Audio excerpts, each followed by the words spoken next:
we had started the process of getting rid of our computer lab, which makes total sense now, but at the time, computer labs were the thing. I like to refer to them as pencil rooms, a special place you go just to use a pencil as a tool. Seems kind of silly, but that's the way most schools handled it, because computers were so expensive back in the day. They're still kind of expensive, but a lot more accessible now, particularly with the advent of tools such as Chromebooks.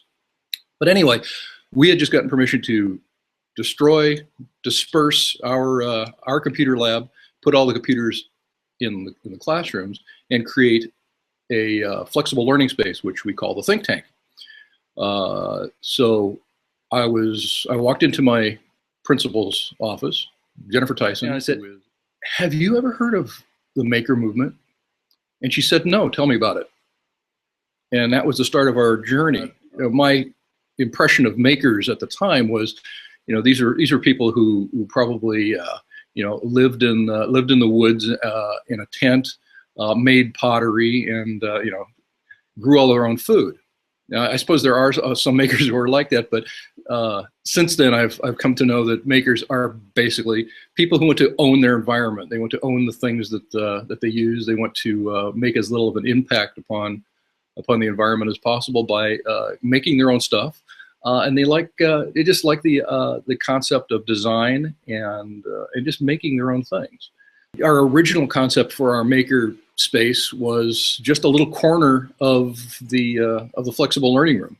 We were going to set aside a little corner, maybe like a fold-out, movable piece of furniture that contained some making stuff. And in hindsight, that seems, it would have been overwhelmed almost immediately. Nobody would have been able to get to it. There would have been so much demand for it. At the same time, one of our special ed rooms was being changed, and a room became available. And I said, "Hey, maybe we could put our makerspace there." And Jennifer agreed. And so we decided to do that in this very room. So I started researching and looking around at how other people had instituted makerspaces, and we did it. It took us a number of months. The district was kind enough. By the way, we are a Title I school. The district was kind enough to give us some additional funding to obtain some tools and materials. We were able to get a laser cutter and a 3D printer. By the way, you don't need either one to have a makerspace.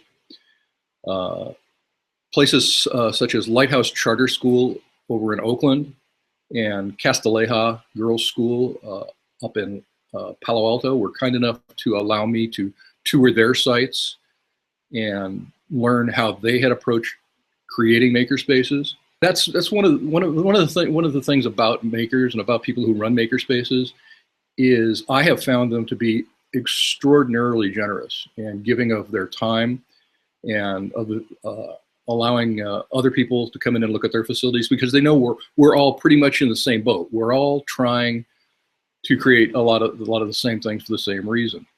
The reason is pedagogy. That word. The reason is we're trying to teach students better. We're trying to do a better job at teaching than we have been able to do in the past. I like to say that all of DeVargas is a makerspace, and it's really true. Create, the makerspace here, is a school resource, much like the library. Teachers can schedule it. There's a Google Calendar to reserve Create. Teachers come in here to do special projects that maybe they just need to spread out a little more than they can in their classrooms. And they can arrange to have me present or not. It depends on what their preferences are. One of the things that we're working on with the students is some cubbies. Let me actually come out here see if there's enough light here to see it. Yeah, it looks like we got it. This is some cubbies that are in the process of being made, and they're going to go just outside the door in this spot right here. So they'll sit on the floor just over here, just outside the door. And that is one of the biggest challenges for any makerspace is storage. We're currently storing in progress projects in these sliding closet doors in banker boxes. So students who are working, I think there's still a few that need to be cleared out for this school year. But that's all of it. When you start a makerspace, all of a sudden you have projects going, and then where do they go until they're finished? That's a big challenge. Where do you keep raw materials? It's a big challenge. I don't have the answer. I lust for one of those big storage pods that we can keep raw materials, particularly long stock like boards and PVC pipe in. I just don't have any place to keep it here in a makerspace. Even though I'm running a makerspace, I am not Mr. Handy. I'm not that guy next door with all the tools and the amazing workbench in his garage. I did this because I thought that I really believed in the ability of everybody to learn, and I had to drink the Kool-Aid too. So I found some plans for a workbench online, and I can cut a board, I can measure a board, and I can drive a screw. That's really all it took. All I had to do was follow the directions. And if I can do it, the kids can do it, which is why the cubbies are being worked on by not just me, but our Mouse Squad, which is our tech club on campus. The kids were building it. This used to be a what we call a wet room. So it has actually 3 sinks in it, but it also has an oven and a stove, which is really cool. By the way, that locks out. They can't turn it on without a key. It's actually kind of a pain to turn on, so it's very safe. You don't need to have any special materials to have a makerspace. You need a space, and every school has that. They're called classrooms. You don't need any special materials. You can start making stuff with just junk. Recycling stuff, things that you might throw away. I've saved things like the cottage cheese container I eat every morning for my breakfast. We had hundreds of them, and there have been some interesting projects made out of them. These are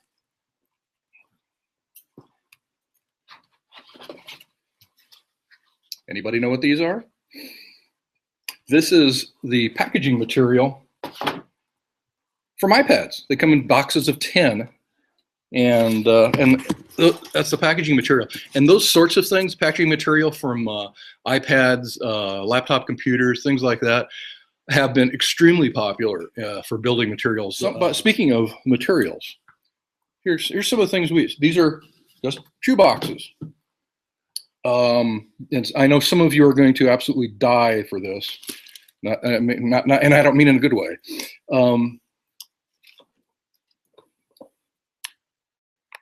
Math manipulatives. We're drowning in math manipulatives. So I bring them in here and we use them as consumables. Math manipulatives used as consumables. Let's see. We do have some makey-makeys up here.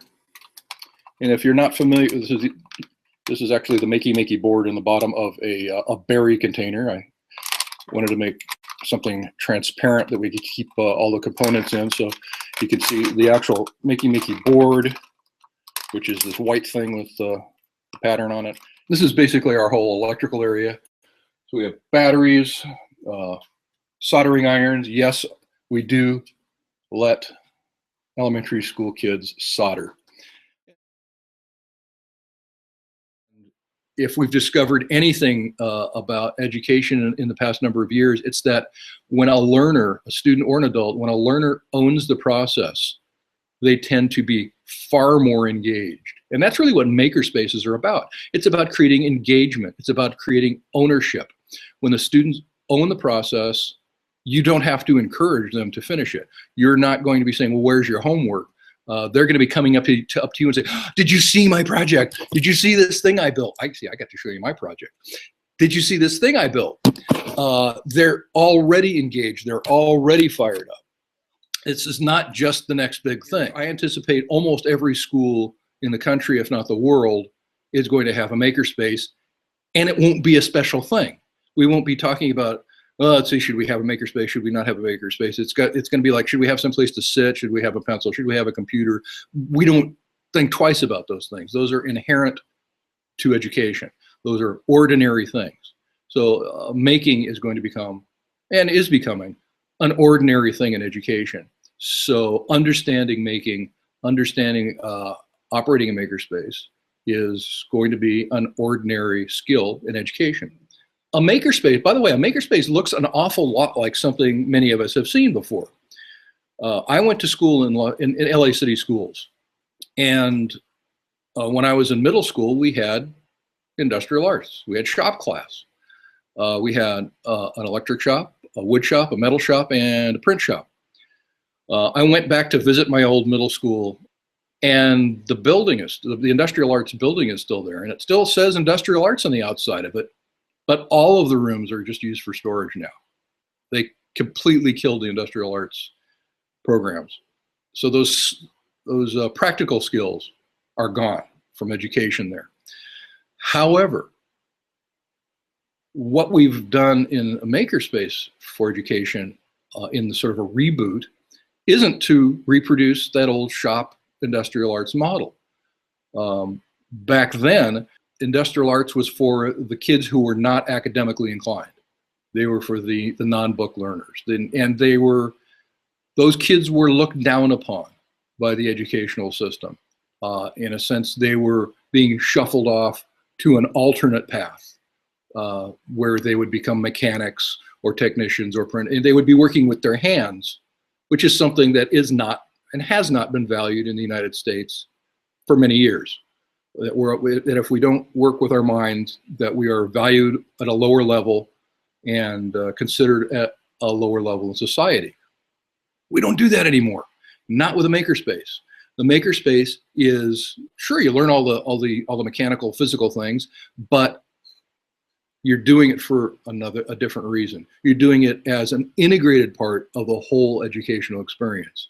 The makerspace is no longer an alternate pathway. It can be the start of an alternate pathway for students who are moving in that direction because they want to, but not because they've been abandoned by the system. We don't abandon kids. We try to meet them where they are according to their style of learning.